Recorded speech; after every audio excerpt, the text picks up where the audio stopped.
Selamat pagi Bapak Ibu sekalian, saudara-saudara sekalian juga yang ikut menyaksikan video ini.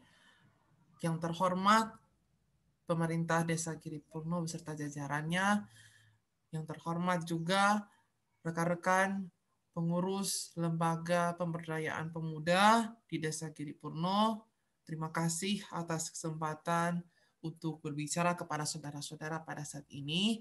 Saya Christian Tangkere, salah satu peserta KKN PPM UGM Unit JT085 di Desa Giripurno, akan menyampaikan salah satu program saya berupa sosialisasi mengenai konsep komunikasi persuasif.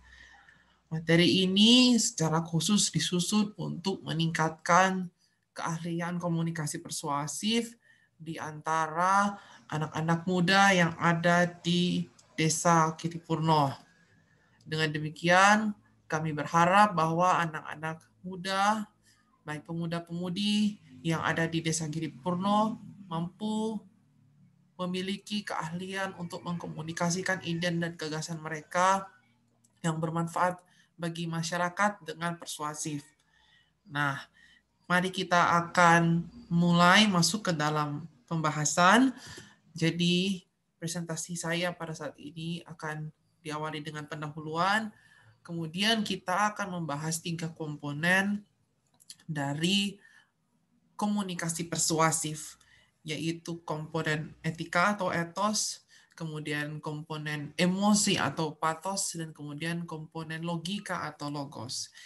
Nah, kiranya presentasi ini dapat bermanfaat bagi para anak muda yang ada di Desa Giripurno. Nah, apa yang melandasi kami untuk membagikan hal ini kepada rekan-rekan sekalian? Kami melihat bahwa kemampuan berkomunikasi sangat penting dalam interaksi kita dengan masyarakat. Tentu sebagai anak muda memiliki berbagai macam gagasan-gagasan, program-program di masyarakat, memiliki ide-ide yang baru untuk peningkatan kesejahteraan masyarakat. Akan tetapi yang sering kali menjadi kendala di lapangan adalah bagaimana meyakinkan masyarakat untuk mengikuti apa yang digagas oleh anak-anak muda. Juga hal ini juga merupakan tantangan dari pemerintah juga ya.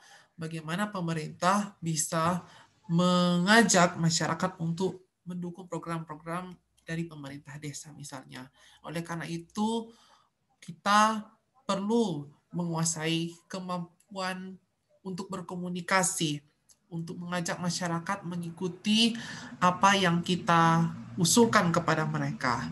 Misalnya ketika kita memiliki program desa wisata misalnya, tentu ada berbagai macam gagasan yang kita miliki dan kita perlu sampaikan ke masyarakat. Tetapi di masyarakat tentu ada pro dan kontra. Ada yang menolak tentu. Nah, oleh karenanya kita memerlukan kemampuan berkomunikasi secara persuasif atau secara meyakinkan supaya kita bisa mendorong masyarakat untuk mengikuti apa yang kita gagas, apa yang kita usulkan. Nah, komunikasi yang baik akan dapat meyakinkan masyarakat untuk mengikuti apa yang kita sampaikan. Maka komunikasi kita itu perlu bersifat persuasif atau komunikasi yang mampu membujuk lawan bicara. Nah, bagaimana seharusnya kita berkomunikasi sehingga masyarakat dapat mengikuti apa yang kita sampaikan? Nah, inilah yang akan kita bahas sepanjang presentasi kali ini. Nah, salah satu ahli komunikasi di zaman dulu, Aristotle, dia adalah seorang filsuf, dia adalah seorang intelektual, cendekiawan, tapi dia juga merupakan seorang yang ahli di bidang komunikasi retorika. Nah, dia menyimpulkan ada 3 kunci sederhana untuk seseorang dapat membujuk atau mempersuasi banyak orang untuk mengaminkan, mengikuti apa yang dikatakannya. Nah, di sini ada 3 poin yang dia kemukakan. Yang pertama adalah etos atau kredibilitas, pathos atau emosi, dan logos atau logika. Jadi rekan-rekan sekalian, Aristoteles mengatakan bahwa kalau misalnya seseorang ingin meyakinkan masyarakat akan suatu hal, maka dia harus memiliki 3 hal ini. Dia harus memiliki kredibilitas, dia harus memiliki emosi yang baik, dan dia mesti memiliki logika yang baik. Nah, ini adalah 3 kunci dari komunikasi yang efektif, khususnya komunikasi yang melibatkan banyak orang. Entahkah dalam bentuk pidato, entahkah dalam bentuk presentasi, entahkah dalam bentuk penyampaian seperti biasa. Seseorang yang mau meyakinkan orang lain harus memiliki 3 komponen ini. Kredibilitas, emosi yang baik, dan logika yang baik. Nah, ini yang akan kita bahas secara mendalam pada video ini. Nah, ketiga-tiganya itu penting dalam rangka kita bisa membujuk orang lain untuk mengikuti apa yang kita katakan. Gitu ya. Jadi misalnya ketika kita memiliki suatu program, misalnya program pengembangan UMKM atau program pengembangan desa wisata. Kalau misalnya kita memiliki kredibilitas, kita memiliki pengelolaan emosi atau perasaan yang baik, dan kita memiliki logika yang bagus, argumentasi yang masuk akal, maka orang-orang akan mudah untuk mengikuti apa yang akan kita gagas. Nah, ini yang penting untuk kita lihat bersama-sama. Dan kita akan mulai dengan etos terlebih dahulu. Jadi etos adalah kredibilitas. Bahasa lainnya adalah apakah pendengar itu bisa mempercayai diri Anda, bisa mempercayai diri kita. Nah, misalkan saudara mau berbicara, mau berpidato, mau menyampaikan suatu hal, mau mengusulkan sesuatu hal. Nah, apakah pendengar mendengarkan Anda bahkan sebelum Anda berbicara? Nah, ini unik ya. Apakah pendengar itu sudah mendengarkan Anda sebelum Anda berbicara? Jika demikian halnya, maka itu berarti Anda memiliki kredibilitas.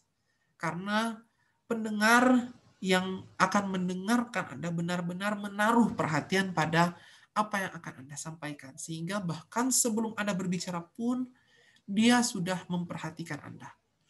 Nah, kemudian apakah pendengar itu memiliki ekspektasi atau harapan yang tinggi terhadap Anda? Dan yang berikutnya, apakah mereka sungguh-sungguh siap untuk diyakinkan oleh Anda? Nah, jika jawabannya adalah ya, maka itu berarti Anda memiliki kredibilitas. Berarti kita memiliki kredibilitas. Nah, kredibilitas ya, akar kata dari kredibilitas yaitu kredibel. Kalau kita lihat dalam KBBI, memiliki arti dapat dipercaya. Jadi kredibilitas itu dapat diartikan sebagai kemampuan seorang untuk dapat dipercaya.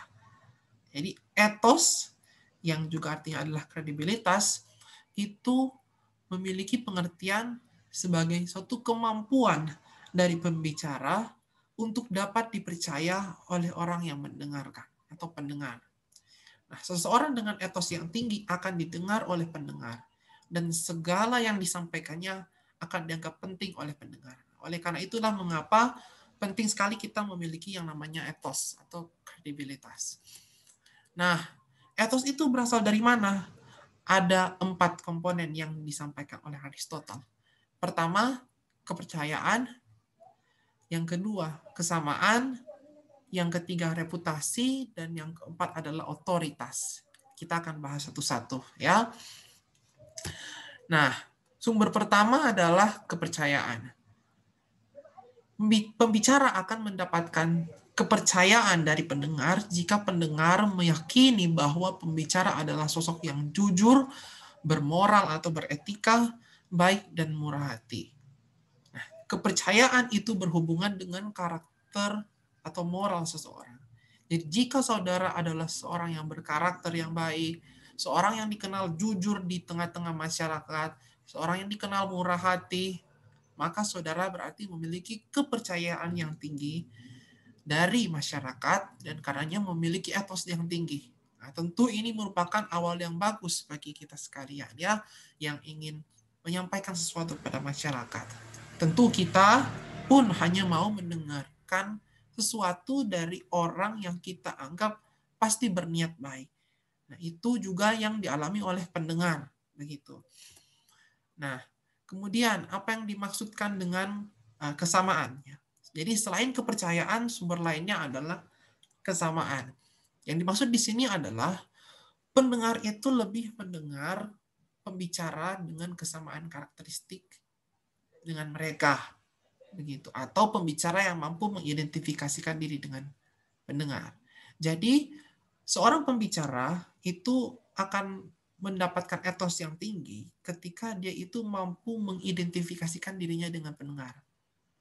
Nah, misalnya orang-orang muda, tentu kita sebagai anak-anak muda umumnya akan lebih bisa mendengarkan saran atau masukan atau inspirasi kata-kata motivasi dari teman-teman kita yang umurnya sebaya.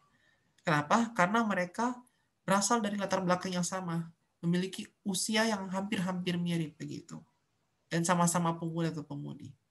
Nah, sebaliknya juga orang-orang lanjut usia itu umumnya lebih gampang mendengar pembicara yang sama-sama lanjut usia, karena mereka sama-sama berusia lanjut begitu.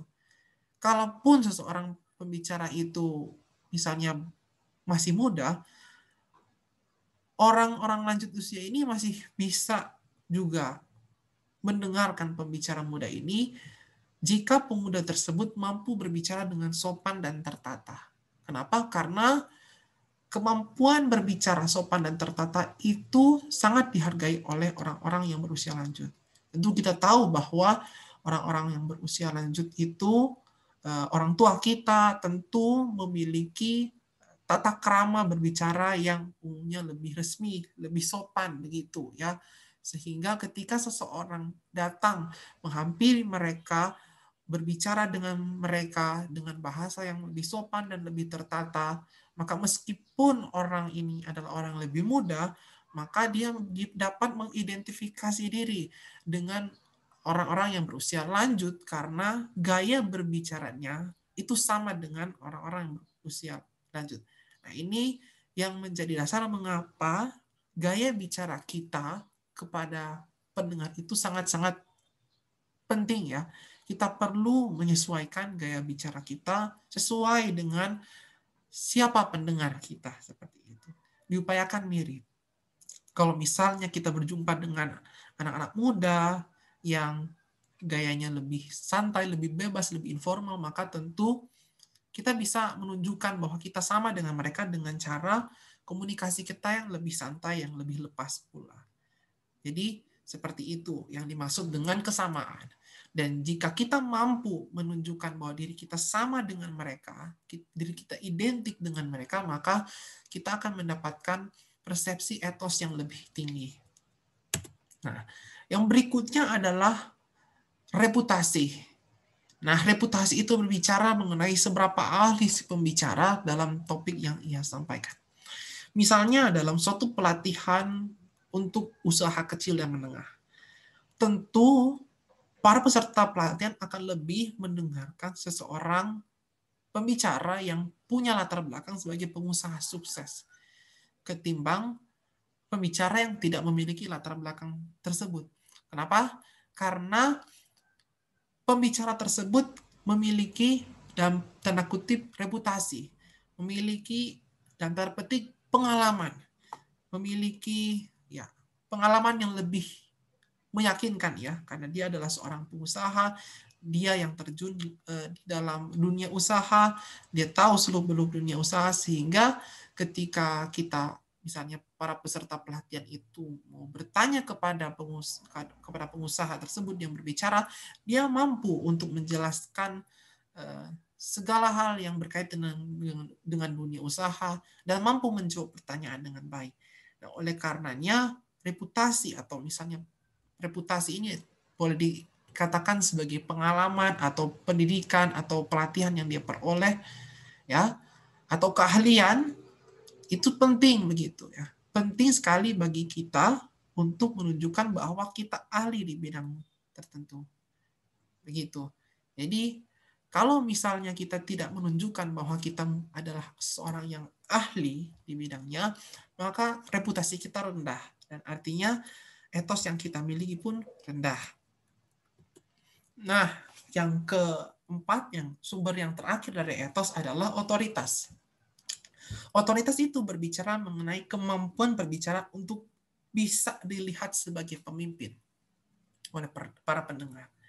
Biasanya otoritas ini merupakan suatu hal yang otomatis. Jika Anda adalah kepala organisasi atau kepala desa atau tokoh agama atau misalnya pemimpin di suatu partai politik, atau Anda memiliki pendidikan yang lebih tinggi, atau bila Anda seorang guru, Anda tentu memiliki otoritas yang lebih tinggi karena Anda dilihat sebagai seorang pemimpin. Tapi perlu dicatat bahwa otoritas itu yang tadi saya sebutkan itu adalah otoritas yang bersifat formal. Karena apa? Otoritas itu bisa juga dibentuk melalui otoritas informal, ya. Salah satunya adalah dengan kita menunjukkan bahwa kita percaya diri, gaya bicara kita tertata dengan baik, gaya bicara kita sangat tertata, sangat dipahami oleh pendengar, maka kita bisa menunjukkan bahwa kita memiliki otoritas yang baik, otoritas yang bisa didengar, bisa dilihat sebagai pemimpin. Untuk itulah, maka otoritas ini perlu kita kembangkan, meskipun misalnya rekan-rekan pemuda bukanlah seorang yang merupakan pemimpin di organisasi tertentu, akan tapi saudara bisa mengembangkan otoritas ini secara informal, misalnya dengan menunjukkan kemampuan berbicara yang penuh percaya diri, penuh keyakinan. Nah, seperti itu. Nah, bagaimana kita menunjukkan diri kita sebagai orang yang bisa dipercaya atau orang yang memiliki etos? Nah, sebelum kita berbicara, entahkah kita mau melakukan pidato atau entahkah kita mau melakukan presentasi, jadilah orang baik. Karena dari sinilah kepercayaan awal diperoleh. Nah, kemudian ketika kita mau berbicara, maka kita perlu menguasai materi apa yang kita sampaikan. Baik itu presentasi atau pidato atau mungkin percakapan biasa. Kita perlu menunjukkan bahwa kita menguasai materi. Nah, itu yang akan memengaruhi reputasi kita. Kalau misalnya kita berhasil menguasai materi, maka kita akan dilihat sebagai orang yang benar-benar ahli di dalam bidang yang sedang kita sampaikan kepada masyarakat, di dalam topik yang sedang kita sampaikan kepada masyarakat. Dan yang berikutnya, kita perlu mengenali karakteristik dari pendengar yang akan mendengarkan pidato kita atau presentasi kita.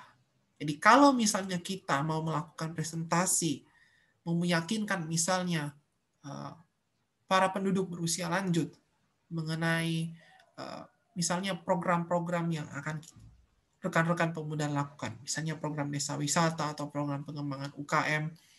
Misalnya UKM-UKM yang berada di desa saudara kebanyakan dikelola oleh para ibu bapak yang sudah berusia lanjut. Nah, tentu saudara harus melihat karakteristik mereka, bagaimana mereka berbicara, bagaimana mereka ingin diperlakukan. Dengan demikian, saudara bisa mengidentifikasikan diri dengan mereka, sehingga mereka akan mendengarkan Anda nantinya. Ya, hal itulah yang menjadi kesamaan. Nah, pada saat saudara berbicara, maka hal ini perlu kita perhatikan ya. Yang pertama, kita perlu hadir lebih cepat daripada hadir tepat waktu. Jadi misalnya saudara ingin melakukan presentasi atau misalnya pidato dan saudara sudah berjanji untuk menyampaikannya misalnya pada pukul 4 sore dalam suatu pertemuan. Atau misalnya saudara melakukan program sosialisasi dengan jam misalnya jam 4 sore begitu. Nah, saudara perlu untuk bisa mengikuti jadwal. Bahkan ketika saudara misalnya menjadwalkan bahwa saudara akan berpresentasi atau bersosialisasi pada pukul 4 sore, maka saudara diusahakan lebih cepat hadirnya. Misalnya jam setengah 4 sore atau jam 3 sore. Mengapa? Karena kalau misalnya saudara hadir lebih cepat, itu menandakan bahwa saudara menganggap pendengar itu penting. Jika saudara hadir terlambat, itu berarti pendengar akan melihat bahwa Anda tidak terlalu mementingkan mereka.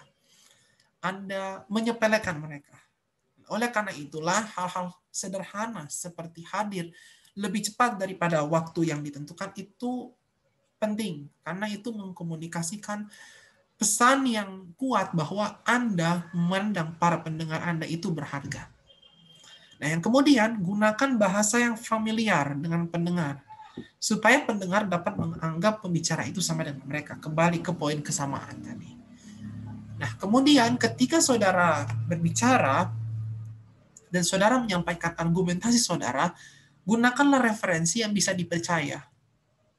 Misalnya Bapak Ibu, rekan-rekan saudara, para pemuda-pemudi sekalian, jika saudara mengambil sumber misalnya Wikipedia atau blog-blog internet yang disusun oleh orang-orang individu ketimbang organisasi-organisasi formal, maka saudara memiliki sumber yang kurang kredibel begitu. Karena saudara tidak memperoleh sumber yang baik. Nah, sumber yang baik tentu misalnya berasal dari lembaga pemerintah atau organisasi swasta atau perguruan tinggi atau website internet dari organisasi-organisasi yang memang ahli di bidangnya begitu. Jangan sembarang mengambil sumber dari sumber-sumber yang tidak bisa dipercaya. Nah, tentu misalnya ketika saudara mau mengkomunikasikan mengenai manfaat penggunaan aplikasi digital kepada usaha-usaha kecil dan menengah yang ada di desa saudara, tentu ketika Anda mengambil sumber misalnya dari Kementerian Koperasi dan UKM, itu akan lebih dilihat sebagai sumber yang lebih dapat dipercaya ketimbang Anda hanya mengambilnya dari Wikipedia. Begitu. Maka tentu saudara harus mengambil referensi yang terpercaya. Dan kemudian hal yang selalu harus kita perhatikan adalah kita perlu terus percaya diri. Karena dengan percaya diri saudara bisa menunjukkan bahwa saudara layak untuk dipandang sebagai pemimpin. Nah, itu tentu akan meningkatkan otoritas saudara, otoritas informal saudara dalam percakapan tersebut, dalam presentasi atau pidato yang saudara sampaikan. Dan sesudah Anda berbicara, pastikan pendengar itu bisa berbicara dengan Anda sesudah Anda selesai berpidato atau melakukan presentasi. Hal ini penting khususnya ketika saudara tidak memiliki sesi tanya jawab. Pastikan pendengar itu bisa berbicara, berdiskusi dengan Anda untuk membahas hal-hal yang saudara sampaikan. Dengan demikian, pendengar tersebut akan memiliki anggapan bahwa pertama, saudara bisa dipercaya karena saudara bisa ditanya mengenai hal-hal yang membingungkan misalnya pendengar atau yang masih belum jelas dalam pidato saudara atau presentasi saudara. Dan yang kedua, itu menunjukkan bahwa Anda memiliki penguasaan materi yang baik. Anda bersedia ditanya, Anda bersedia memberikan semacam jawaban atau respons. Oh, berarti Anda memiliki reputasi, Anda memiliki keahlian, Anda layak untuk menyampaikan materi tersebut. Dengan demikian, etos Anda sebagai seorang pembicara itu akan meningkat. Dan dengan demikian, Anda akan semakin lebih dipercaya oleh banyak orang.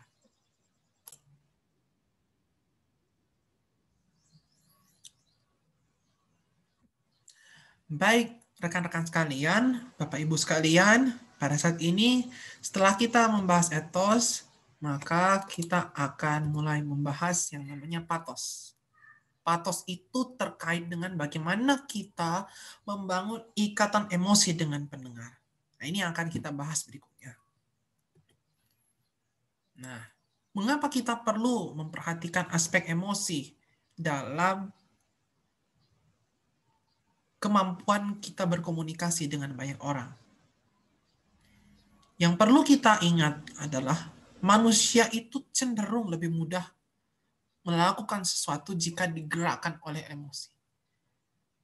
Misalnya ya, jika seseorang yang misalnya sangat-sangat memperdulikan akan keadaan alam, tentu dia akan didorong oleh emosi tersebut untuk memelihara alam yang ada di sekitarnya. Dia tidak perlu membutuhkan penjelasan-penjelasan ilmiah mengenai apa akibat-akibat dari kita tidak menjaga alam dan apa manfaat yang akan diperoleh ketika seorang misalnya menjaga alam, menjaga hutan. Tidak. Jika manusia itu memiliki semacam emosi kecintaan akan alam yang mereka miliki, baik itu lingkungan sekitar mereka, hutan di mana mereka tinggal, ataupun apapun itu, atau misalnya sungai atau danau atau laut di mana mereka memperoleh mata pencarian mereka, maka mereka akan otomatis digerakkan oleh emosi tersebut untuk melindungi lingkungan yang ada di sekitar. Mereka tidak membutuhkan penjelasan-penjelasan tambahan atau penjelasan-penjelasan logis tentang hal tersebut. Nah, meskipun nanti tentu penjelasan logis itu penting untuk kita sampaikan. Tetapi yang perlu kita ingat adalah manusia itu cenderung lebih mudah melakukan sesuatu jika dia digerakkan oleh emosi. Nah, sekarang emosi apa yang Anda ingin bangkitkan pada diri pendengar? Nah, ini yang menjadi pertanyaan. Ya, karena suatu pidato yang baik atau presentasi yang baik itu bukan hanya menyampaikan fakta, akan tapi juga mau menggugah perasaan dari masyarakat. Mungkin masyarakat yang tadinya masa bodoh dengan suatu isu akan menjadi tertarik, akan menjadi peduli. Nah, emosi-emosi tersebut itulah yang harus dikembangkan. Nah, misalnya Bapak Ibu, rekan-rekan sekalian, ketika saudara memiliki program pengembangan desa wisata, dan saudara mempresentasikan itu kepada masyarakat, tentu saudara harus menunjukkan elemen optimisme di balik program desa wisata, bahwa program ini akan menghasilkan masa depan yang lebih baik bagi masyarakat desa tersebut. Nah, oleh karena itu, kita perlu menimbulkan emosi optimisme supaya para pendengar atau para penduduk yang mendengarkan saudara itu memiliki semacam optimisme yang mendorong mereka untuk ikut serta dalam program yang saudara susun. Kalau Anda hanya menyampaikan fakta tanpa adanya dorongan emosional di dalam diri dari orang-orang yang mendengarkan saudara, maka tentu mereka tidak akan terlalu tertarik untuk mengikuti program saudara. Dan oleh karenanya perlu menimbulkan emosi optimisme ini. Contoh lainnya adalah misalnya ketika saudara melakukan presentasi mengenai akibat kerusakan lingkungan. Anda mau mendorong masyarakat yang ada di sana untuk menjaga lingkungan secara lebih serius. Nah, saudara tentu perlu menimbulkan emosi ketakutan, kekhawatiran akan konsekuensi dari perusakan lingkungan. Dan saudara harus juga menimbulkan emosi kepedulian. Sehingga para pendengar yang mendengarkan saudara tentu akan lebih tergugah untuk mengikuti apa yang Anda sampaikan seperti itu.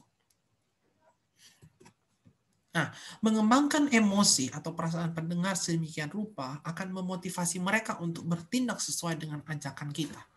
Jika kita gagal menggerakkan perasaan pendengar, mereka akan kurang berkemauan untuk melakukan apa yang kita sampaikan. Jadi ini penting sekali untuk kita pahami, kita miliki. Mari kita lanjutkan. Nah, bagaimana kita bisa membuat ikatan emosional dengan pendengar? Atau dengan kata lain, bagaimana kita bisa membangkitkan emosi dari pendengar ini? Nah, salah satu cara bagi kita untuk membangun ikatan emosional dengan pendengar adalah menggunakan kata-kata yang emosional di dalam pidato kita atau presentasi kita. Nah, kali ini saya mau menaruh perhatian pada judul. Judul adalah awal dari suatu pidato atau dari suatu presentasi yang perlu saudara sampaikan di awal, dan untuk menggugah emosi dari pendengar, maka judul yang Anda sampaikan itu harus mengandung unsur emosi. Unsur yang menggugah begitu ya, tidak sekadar datar. Misalnya ketika saudara mau melakukan sosialisasi penggunaan aplikasi digital bagi UMKM yang ada di desa saudara untuk mendukung aktivitas mereka di masa pandemi COVID-19. Tentu kalau misalnya saudara menggunakan kata-kata sosialisasi penggunaan aplikasi digital oleh UMKM di masa pandemi COVID-19, itu akan menjadi sangat-sangat datar. Akan tetapi ketika Anda menggunakan judul yang lebih emosional, lebih menggugah, tentu orang-orang akan lebih tertarik. Misalnya ketika Anda menggunakan judul Kuasai Teknologi, Gapai Harapan di Tengah Pandemi. Tentu judul ini akan secara tidak langsung menggugah optimisme dari pendengar. Karena apa? Karena berarti apa yang Anda sampaikan itu mengandung harapan yang baik bagi pendengar yang mendengarkan Anda. Atau misalnya saudara memiliki program desa wisata dan Anda ingin mensosialisasikannya. Nah, kalau misalnya Anda menggunakan kata-kata sosialisasi pengembangan Desa Giripurno sebagai desa wisata, tentu ini adalah suatu kata-kata yang mungkin masih datar begitu ya, belum terlalu menggugah emosi. Maka kita perlu memilih judul yang bisa menggugah emosi dari pendengar, menggugah perasaan pendengar. Judulnya misalnya Giripurno menuju desa global berwawasan lokal. Nah, desa global ini tentunya kan membuat timbul perasaan yang sangat membayangkan sesuatu hal yang besar begitu. Dan ini tentu akan lebih mendorong masyarakat untuk mendengarkan saudara. Nah, ini adalah suatu hal yang penting untuk saudara miliki. Ya. Nah, berikutnya adalah saudara bisa memanfaatkan visualisasi. Ya. Misalnya jika Anda mau menggunakan presentasi PowerPoint, Anda bisa menambahkan gambar-gambar tertentu untuk bisa membangkitkan perasaan dari Bapak Ibu atau pendengar yang mendengarkan presentasi Anda. Nah, misalnya saudara memiliki suatu ketertarikan untuk mengkampanyekan gerakan anti merokok di tengah-tengah masyarakat. Dan saudara mau mempresentasikan tentang bahaya merokok. Nah, tentu saudara membutuhkan semacam bantuan gambar untuk bisa lebih mendorong masyarakat untuk tidak merokok. Maka gambar yang dicari tentu adalah gambar yang menunjukkan bahaya sekaligus menimbulkan ketakutan di tengah-tengah masyarakat. Seperti itu. Contohnya adalah gambar yang dipilih yang ada di tampilan saudara. Di sini digambarkan dua paru-paru yang bersih, yang putih itu adalah paru-paru yang tidak dari orang yang tidak merokok, sedangkan paru-paru yang sudah hitam adalah paru-paru dari seorang yang sudah merokok. Nah, tentu dengan menunjukkan gambar ini akan menimbulkan efek kengerian ya, ketakutan ya bagi orang-orang yang merokok karena melihat paru-paru mereka ternyata rusaknya minta ampun begitu. Nah, ini yang perlu kita manfaatkan ya, visualisasi seperti ini untuk membangkitkan emosi. Yang misalnya dalam hal ini emosi kewaspadaan, kegentaran begitu. Nah, atau misalnya saudara memiliki program desa wisata, contohnya seperti yang pernah saya ungkit tadi, saudara bisa mengambil salah satu contoh, misalnya sudah ada banyak ya desa wisata yang ada di Indonesia ini, dan kemudian menunjukkan kondisi sebelumnya before dan kondisi setelahnya after. Nah, jika saudara menggunakan gambar-gambar kontras seperti ini, maka saudara nanti bisa menggugah optimisme masyarakat. Bisa membuat masyarakat itu melihat, wah ternyata ada manfaat real ya dari program yang saudara sampaikan, yang saudara usulkan. Ini tentu akan menggugah mereka tentu. Apalagi dengan efek-efek warna seperti ini. Nah, kemudian untuk membangun ikatan perasaan emosional dengan pendengar saudara, saudara harus menghayati betul-betul apa yang saudara sampaikan. Sesuaikan intonasi dan ekspresi wajah dengan emosi yang ingin dikembangkan. Misalnya jika Anda mau mengajak masyarakat untuk terlibat dalam program pelatihan UMKM, maka ekspresi wajah Anda itu harus menunjukkan kegembiraan dan optimisme atau harapan. Dan intonasi saudara juga harus kuat, tidak boleh lemah. Karena intonasi yang kuat itu menandakan suatu keyakinan. Dan ini secara tidak langsung akan mendorong masyarakat lainnya untuk yakin untuk mengikuti solusi yang Anda sampaikan. Ya, ini akan membuat lebih banyak orang atau lebih banyak pendengar yang mau kemudian dalam tanda kutip mengikuti program pelatihan UMKM yang Anda usulkan tersebut. Nah, jadi perlu perhatikan juga intonasi, ekspresi wajah supaya sesuai dengan emosi yang ingin dikembangkan. Seperti itu. Nah, hal-hal lain yang perlu juga diperhatikan supaya kita bisa mengembangkan emosi dari pendengar adalah kontak mata dengan pendengar. Jadi ketika kita berbicara, betul-betul kita perlu menatap mata pendengar. Itu berarti Anda mempedulikan pendengar. Kemudian, usahakan saudara berbicara sedekat mungkin dengan pendengar. Ya. Kalau misalnya contohnya dalam situasi di mana kita sudah bisa berjumpa tatap muka, tidak lagi ada pembatasan pandemi COVID-19, maka ketika kita berbicara, usahakan untuk berbicara sedekat mungkin ya dengan pendengar. Mintalah pendengar untuk duduk di kursi paling depan, dan saudara datang mendekat kepada pendengar. Itu berarti apa? Itu menandakan bahwa Anda benar-benar ingin untuk bersama-sama dengan pendengar. Anda mempedulikan orang-orang yang mendengarkan Anda. Nah, yang ketiga adalah pembicara harus otentik. Jika ingin pendengar itu memiliki semacam optimisme, pembicara juga harus memiliki optimisme tersebut. Pembicara juga harus optimis. Itulah pentingnya kita memiliki suatu penghayatan yang benar akan pidato atau presentasi yang ingin kita bawakan. Jadi itu adalah suatu hal yang penting sekali untuk kita perhatikan supaya masyarakat bisa tergugah dan memiliki dorongan yang kuat untuk melakukan apa yang kita usulkan kepada mereka. Tidak hanya sekadar memiliki pengetahuan akan suatu fakta tertentu, tapi juga memang ada dorongan internal dalam diri mereka.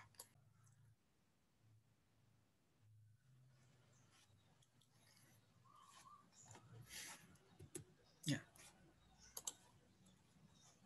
Baik, Bapak Ibu, saudara-saudara, rekan-rekan pemuda-pemudi sekalian. Nah, kemudian kita masuk ke dalam bagian terakhir, yaitu logos. Ya, salah satu bagian penting dari komunikasi persuasif atau komunikasi yang mendorong masyarakat itu adalah argumen yang masuk akal. Jadi rekan-rekan sekalian, presentasi atau penyampaian atau pidato kita itu umumnya mengandung lebih dari satu argumen. Nah, penting sekali argumen kita itu tersusun secara logis. Dalam artian, setiap argumen itu terkait satu sama lain, dan argumentasi itu benar-benar mendukung ajakan saudara. Nah, ini suatu hal yang penting. Itu menunjukkan bahwa pidato saudara atau apa yang saudara sampaikan itu benar-benar masuk akal. Oleh karenanya itu kita perlu memiliki argumentasi yang baik. Nah, itu perlu kita pastikan seperti itu. Nah, misalnya Bapak, rekan-rekan sekalian, saudara ingin mengajak masyarakat untuk patuh terhadap protokol kesehatan, dalam hal ini memakai masker. Nah, argumen yang Anda bisa sampaikan itu seperti ini. Pertama, virus corona itu dapat menular lewat udara yang dihirup. Yang kedua, masker menghalangi udara luar untuk masuk ke dalam tubuh. Yang ketiga, penggunaan masker dapat menghalangi virus corona. Nah, ini adalah argumentasi yang logis ya, termasuk masuk akal karena terlihat jelas keterhubungannya bahwa virus corona dapat menular lewat udara yang hidup, yang dihirup. Nah, kemudian udara yang dihirup itu bisa dihalangi dengan menggunakan masker. Dengan demikian, masker itu dapat menghalangi virus corona untuk masuk ke dalam tubuh. Jadi ada keterkaitan antar argumen. Nah, ini yang perlu menjadi perhatian kita bersama ketika kita menyusun suatu pidato atau presentasi. Nah, rekan-rekan sekalian, ini adalah suatu hal yang penting juga untuk kita perhatikan. Ketika kita melakukan presentasi atau pidato, sesungguhnya pendengar juga ikut berpikir.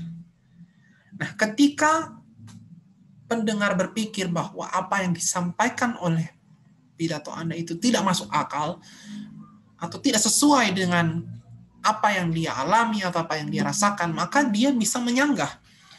Dia bisa menyampaikan ketidaksetujuan atas apa yang Anda sampaikan. Dan itu tentu berdasarkan pengalaman atau pengetahuan atau keyakinan dari pendengar tersebut. Nah, oleh karenanya kita perlu waspada dalam memperkirakan potensi ketidaksetujuan tersebut. Dan tentu kita perlu menyediakan argumen yang dapat dalam tanda petik melawan sanggahan dari pendengar. Di sanggahan itu suatu pernyataan ketidaksetujuan dari pendengar akan apa yang kita sampaikan. Nah, oleh karena itu kita perlu secara hati-hati dan secara cermat untuk menelusuri ya kira-kira dari pendengar yang akan kita sampaikan presentasi atau pidato, kira-kira mereka akan menyampaikan kesanggahan seperti apa? Kira-kira apa yang dalam tanda kutip belum masuk akal di dalam telinga mereka? Gitu. Apa potensi-potensi ketidaksetujuan dari mereka? Dan dengan demikian kita bisa menyampaikan suatu argumentasi yang dapat melawan ya, atau mengadres ketidaksetujuan tersebut. Nah, ini contohnya ya. Misalnya saudara menyampaikan bahwa memakai masker itu mencegah kita dan orang dekat kita tertular COVID-19. Nah, kemudian misalnya ada salah satu pendengar. Dia tidak pernah memakai masker. Dan sampai sekarang dia itu belum pernah positif COVID-19. Maka tentu dia memiliki ketidaksetujuan dengan apa yang Anda sampaikan. Nah, maka dia bisa, di dalam pikirannya, dia bisa memiliki suatu pikiran seperti ini. Saya tidak pernah pakai masker. Saya juga sampai sekarang belum pernah positif COVID. Apakah yang mereka sampaikan itu masuk akal atau tidak? Nah, saudara perlu dalam tanda kutip menyediakan argumentasi yang bisa menjawab atau melawan ketidaksetujuan mereka atau sanggahan dari pendengar. Supaya pidato atau presentasi yang saudara sampaikan itu benar-benar meyakinkan begitu. Nah, Anda bisa menyampaikan suatu argumentasi seperti ini. Walaupun misalnya seorang itu belum pernah terkonfirmasi positif COVID-19, orang yang tidak pakai masker itu masih bisa membawa virus dan menularkannya ke orang lain. Jadi, dalam hal ini berarti bisa saja dia sudah pernah terpapar COVID, akan tetapi dia, karena dia tidak pernah dites, maka kita tidak pernah tahu apakah dia pernah terinfeksi atau tidak. Dan di saat yang sama, karena orang itu tidak memakai masker, maka dia masih bisa membawa virus itu dan menularkannya ke orang lain. Ya, berarti orang itu masih bisa bertindak sebagai suatu pembawa virus carrier. Meskipun dia tidak terinfeksi, dia hanya terpapar saja, dia masih bisa membawa virus tersebut dan menularkannya ke orang lain.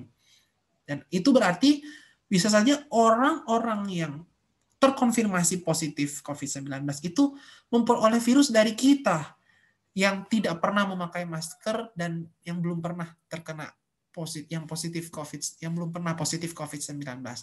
Nah, ini yang perlu dipersiapkan oleh kita sebagai pembicara.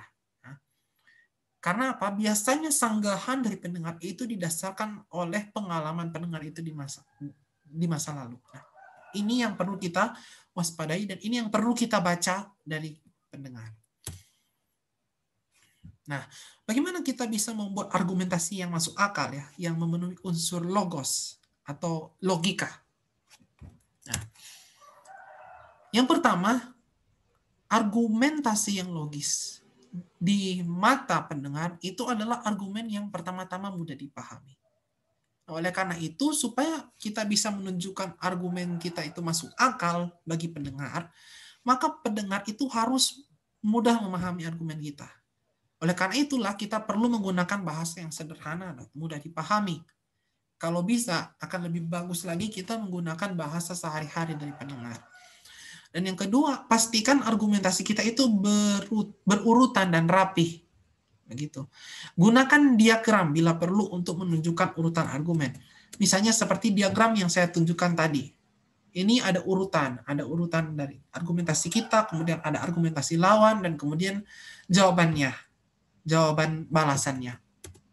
Ini yang perlu kita pahami bersama.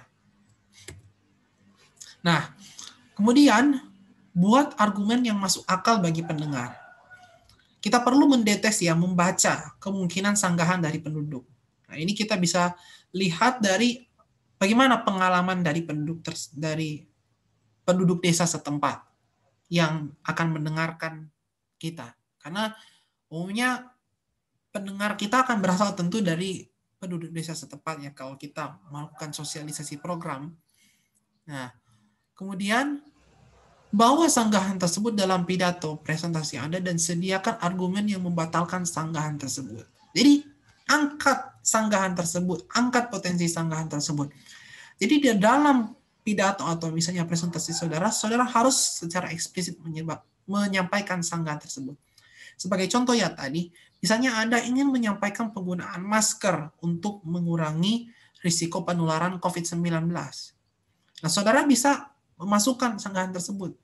Jadi saudara menyampaikan, saudara-saudara, penting sekali bagi kita untuk memakai masker dalam rangka mengurangi penularan COVID-19. Mungkin ada yang bertanya, saya sudah lama tidak pernah terkena penyakit COVID-19. Saya tidak pernah terkonfirmasi positif COVID-19 dan sampai sekarang saya pun belum pernah memakai masker. Saya belum pernah memakai masker, saya belum pernah terkena COVID-19. Oleh karena itu, sepertinya saya tidak memiliki suatu kewajiban untuk memakai masker, karena tidak ada manfaatnya bagi saya. Nah, saudara bisa langsung dari situ kemudian saudara memberikan argumentasi balasan ya, bahwa memakai masker itu penting, karena meskipun saudara tidak memakai masker, dan mungkin saudara pun tidak terkena COVID-19, tetapi saudara masih bisa menularkan itu COVID-19 kepada orang-orang lain. Sehingga orang-orang yang misalnya terkonfirmasi positif, bisa saja sesungguhnya menerima virus itu dari saudara yang belum terkonfirmasi positif. Seperti itu. Jadi, bawa sanggahan tersebut di dalam presentasi saudara. Dan kemudian beri penekanan pada argumen utama. Karena tentu ada batas waktu yang biasanya dikenakan bagi kita untuk berpidato atau berpresentasi, maka kita perlu beri penekanan pada argumen utama. Dan kemudian yang kita lakukan adalah tanya jawab dengan pendengar, bila memungkinkan. Sebagai apa? Sebagai bagian dari kita untuk meluruskan pandangan-pandangan dari pendengar yang barangkali masih keliru. Nah, tanya jawab itu penting untuk kita lakukan di bagian akhir. Nah, yang berikutnya adalah, ini barangkali lebih penting ya daripada yang sebelum-sebelumnya, buatlah argumen yang nyata. Ya. Argumen yang nyata itu umumnya dibangun dari contoh-contoh kasus. Ya. Jadi, contoh-contoh kasus itu akan lebih mudah diterima oleh pendengar karena mereka itu bersifat konkret ya. Jadi misalnya saudara mau menyampaikan sosialisasi mengenai program desa wisata. Saudara akan memiliki argumen lebih kuat dan lebih bisa diterima oleh pendengar jika saudara menyertakan contoh-contoh kasus. Misalnya contoh kasus desa yang sudah berhasil menerapkan konsep desa wisata. Begitu. Nah, dengan membawa contoh-contoh kasus, itu akan lebih bisa diterima oleh masyarakat karena contoh kasus itu real, begitu. Nah, oleh karenanya penting sekali bagi kita untuk membuat argumen yang didasarkan pada contoh kasus. Selain tentunya didukung oleh berbagai macam data. Tapi contoh kasus itu penting sekali. Akan lebih baik jika kita bisa menyertakan gambar yang bisa menunjukkan, oh ini contoh kasusnya. Oh ini contoh desa wisata yang sudah berhasil. Nah, seperti itu. Dan tentu kita perlu menyertakan sumber dari materi yang kita sampaikan. Supaya argumentasi kita benar-benar sungguh-sungguh bisa dipercaya. Nah, contoh ketika kita menggunakan data dan visualisasi. Nah, di sini saudara misalnya mau menyampaikan sosialisasi mengenai penggunaan aplikasi digital bagi UMKM. Maka saudara penting untuk menyampaikan data yang mendukung argumentasi saudara. Nah, misalnya di sini saudara menunjukkan bahwa 54,68% penduduk Indonesia menggunakan internet. Wah, kalau misalnya penduduk Indonesia sekarang 270 juta, itu hampir sama dengan ya 130 juta atau 140 juta orang, ya. Nah, kemudian di sini 82 orang mencari informasi tentang toko melalui mesin pencarian. Mesin pencarian itu adalah internet, ya. Rekan-rekan sekalian. Jadi saudara bisa menunjukkan bahwa oh ternyata banyak sekali ya orang yang mencari informasi itu di internet. Nah, dengan demikian maka saudara bisa menunjukkan bahwa argumentasi saudara mengenai pentingnya penggunaan aplikasi digital bagi usaha kecil itu valid, merupakan suatu argumen yang benar-benar didasarkan pada data, didasarkan pada kenyataan. Nah, oleh karenanya itu akan semakin membuat pendengar mengikuti apa yang saudara sampaikan, seperti itu. Ya, ini di sini dapat dikatakan bahwa benar-benar datanya disampaikan dan juga visualisasinya juga disampaikan dengan baik karena di sini diberikan penekanan pada angkanya. Jadi angka-angka yang penting ini diberikan huruf yang besar seperti itu, font yang besar, ukuran yang besar. Nah, ini penting juga untuk kita melakukan visualisasi yang baik ya supaya hal-hal yang penting dari argumentasi dan data yang kita sampaikan itu bisa ditangkap dengan mudah. Bayangkan kalau misalnya semua angka di sini adalah angka tulisan kecil, tentu akan sangat melelahkan bagi pendengar untuk membaca dan mengetahui fakta apa yang ditunjukkan dalam poster ini. Ya, ini perlu kita perhatikan ya. Bagian-bagian yang penting itu perlu mendapatkan penekanan khusus, entah dengan huruf yang lebih besar atau warna yang lebih menonjol, seperti itu. Nah, contoh lainnya adalah penggunaan gambar kontras. Ya.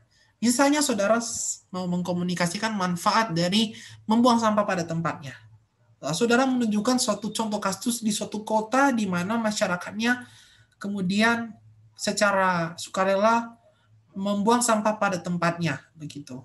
Nah, di sini ditunjukkan bahwa sampah yang dulunya menumpuk di sungai sekarang sudah berhasil diangkat dan sungainya menjadi sangat amat bersih. Nah, ini bisa saudara tunjukkan ya, saudara tunjukkan untuk sebagai contoh kasus ya, visualisasi contoh kasus yang karena dia adalah contoh kasus maka otomatis dia lebih bisa diterima oleh masyarakat, oleh pendengar karena contoh kasus itu lebih nyata, lebih real bagi mereka.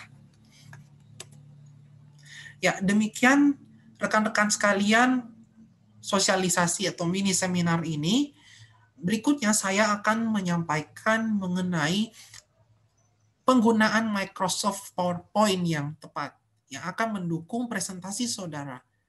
Nah, semoga presentasi ini dapat bermanfaat bagi rekan-rekan sekalian, bermanfaat bagi Bapak Ibu, bagi para pemuda-pemudi yang ada di Desa Kiripurno untuk lebih meningkatkan lagi keahlian dan kualitas komunikasi publik ke masyarakat.